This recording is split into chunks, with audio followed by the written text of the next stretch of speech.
پہ بڑی بات کر دی. اگر وہ لانتی وہ دجال مطالبہ کر دیتا کہ دکھاؤ مرزا قادیانی جہنم میں جل رہا ہے تو تم عدالت میں کہاں جہنم لے کے آتے؟ عدالت میں کیسے دکھاتے مرزا قادیانی جہنم میں جل رہا ہے؟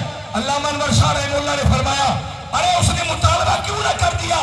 وہ مطالبہ کر دیتا نا. قسم رب محمد کی اگرچہ مرزا قادیانی کو مانتا ہے میرے نبی کی ختم نبوت کو نہیں مانتا لیکن اتنا اسے میں یقین تھا اگر وہ مطالبہ کر دیتا قسم مجھے محمد کے رب کی میں اسے دکھاتا عدالت کے اندر کھڑے کھڑے اسے دکھاتا کہ مرزا قادیانی جہنم کی آگ میں جل رہا ہے. اس لیے کہ آج عدالت میں انور شاہ نہیں محمد کریم کا وکیل بول رہا.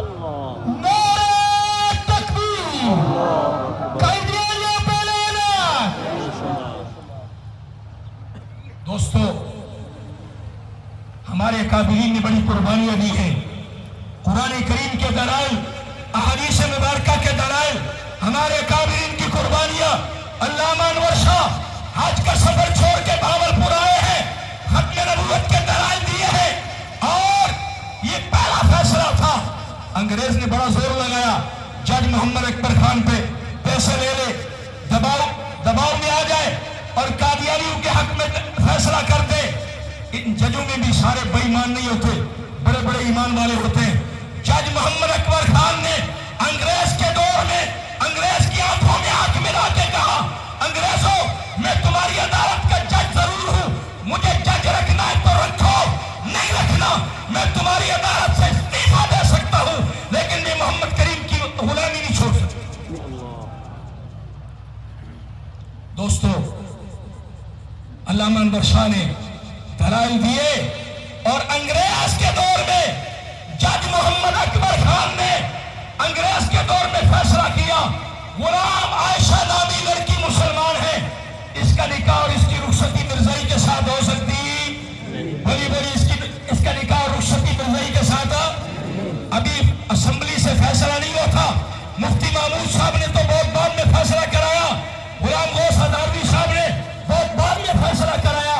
یہ سب سے پہلا فیصلہ تھا 1932 کے اندر بھاولپور کی عدالت میں فیصلہ ہوا کہ مرزا قادیانی اور اس کو ماننے والے مسلمان نہیں ہے. بولیے کون ہے؟ مرزا قادیانی اور اس کو ماننے والے مسلمان نہیں ہے. کون ہے؟ ہمارے اکابرین نے قربانیاں دی ہے.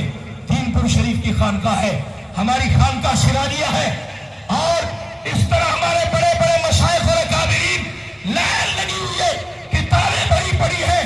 ہم نے بھی تہیہ کرنا انشاءاللہ. ہم بھی اپنے اکابرین کی اس لائن پر چلتے ہوئے اس امانت کو سنبھالیں گے انشاءاللہ. جان دینی پڑی جان دیں گے لیکن ختم نبوت کا جھنڈا گرنے ختم نبوت کا پرچم گرنے. اور مجھے ابھی بزرگ عالم دین بتا رہے تھے کہ 16 اکتوبر کو انشاءاللہ ڈیرہ خان میں ڈیرہ اسماعیل خان میں تاریخ 7 مفتی محمود کانفرنس ہو رہی ہے. کیا توقع رکھوں آپ دوستوں سے 16 اکتوبر کو وہی مفتی محمود صاحب جنہوں نے پاکستان کی نیشنل اسمبلی میں ختم نبوت کا پہرا دیا تھا ہم پھر انشاءاللہ اپنے ان علاقوں سے ایم ایل اے اور ایم پی اے منتخب کر کے اسمبلی میں بھیجیں گے انشاءاللہ تاکہ جتنی بھی اسمبلی میں قادیانیوں کو رگڑا لگے حضور کی ختم نبوت کا جھنڈا بلند ہو اس میں سب مسلمانوں کا حصہ ہوگا انشاءاللہ.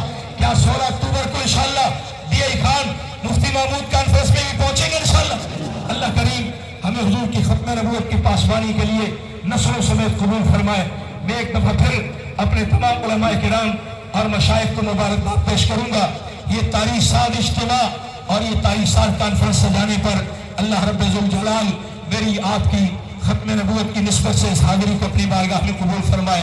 السلام علیکم ورحمۃ اللہ وبرکاتہ.